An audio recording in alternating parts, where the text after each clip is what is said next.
Ang video po na ito ay hindi para to attack anyone, but rather ang video na to ay naway mag-serve as wake up call and a rebuke. So, ang tatalakayin natin dito ay yung origin at kung sino ang nagpasimuno ng prosperity gospel. So, saan nga ba yan nagsimula? Saan ang origin? At sino ang nagpasimuno ng prosperity gospel? So, ipapakita ko sa inyo. Matthew chapter 4 verse 8. Again, the devil taketh him up into an exceeding high mountain and sheweth him all the kingdoms of the world and the glory of them. And said unto him, all these things will I give thee, if thou wilt fall down and worship me.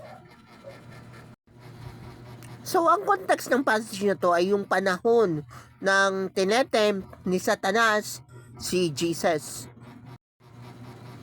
And yes, ang origin at ang pasimuno ng prosperity gospel ay walang iba kundi si Satanas, ang demonyo. Okay? Pero sa passage din na to, ipinakita at ipina-realize sa atin ni Lord kung ano yung antidote o yung pangkontra sa prosperity gospel. Kasi nung panahon nan yun, pwede naman sabihin ni Lord kay Satanas, excuse me Satanas, bakit mo sa akin ino-offer yan na mga kingdoms na yan? Yung kanilang glory ng mga kingdoms na yan. Hindi mo ba alam na ako ang King of Kings and Lord of Lords? Pero si Lord hindi mayabang. Anong ginawa ni Lord na pangkontra? So, titingnan natin. So, ito na yung pangkontra, yung antidote. Matthew chapter 4 verse 10. Then said Jesus unto him, get thee hence, Satan, for it is written, thou shalt worship the Lord thy God, and him only shalt to serve. So dito, ipinarealize sa atin ni Lord at ipinarealize din or ipinamuka din ni Lord kay Satanas kung ano talaga ang kailangan gawin. So, yun na nga. So, si Jesus hindi niya dito ipinagyabang na siya ay Lord of Lords at King of Kings. But rather, ang ginawa niya, ipinamukha niya kay Satanas na, oh, pasensya ka na Satanas, kailangan sambahin mo ang Panginoong Hesus at ang Panginoong Diyos. Yes. So, ipinamukha ni Lord kay Satanas kung sino ang kailangan niyang sambahin. Kasi kahit si Satanas, alam niya din yan. So, lesson learned. Sa prosperity gospel, tinitwist yung truth. Or may mga false teaching sila. So, yan ang isa sa mga red flag.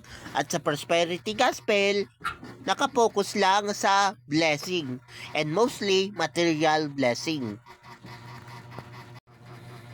So, say no to prosperity gospel. Kasi yan ay counterfeit gospel na galing mismo kay Satanas. So, yes, speaking gospel ang prosperity gospel. Kasi alam natin na talaga kailangan natin gawin ay mag-serve kay Lord. At after all, yung mga blessing na yan, reward na lang yan ni Lord sa atin. Pangit kasi sa prosperity gospel, saan sila nakapokus? Sa blessing, rather sa source of blessing. Yung parang nauuhaw ka, ang hinahanap mo lang ay yung gripo. Hindi gripo ang kailangan mo. Yung source mismo ng tubig ang kailangan mo. At hindi lang yung tubig. Kumbaga, si Jesus baga ang fountain of life. So, sa halip na maghanap ka ng tubig, hanapin mo mismo yung source. So, Sa halip na matempt ka na merong mga blessing, then dapat ang tingnan mo si Lord. Kasi siya naman talaga ang source ng lahat ng yan. Ng buhay mo, ng hininga mo, and everything. At ng hinaharap mo, hawak yan ni Lord lahat. Kasi nga, siya ang may control. He is in control. Okay?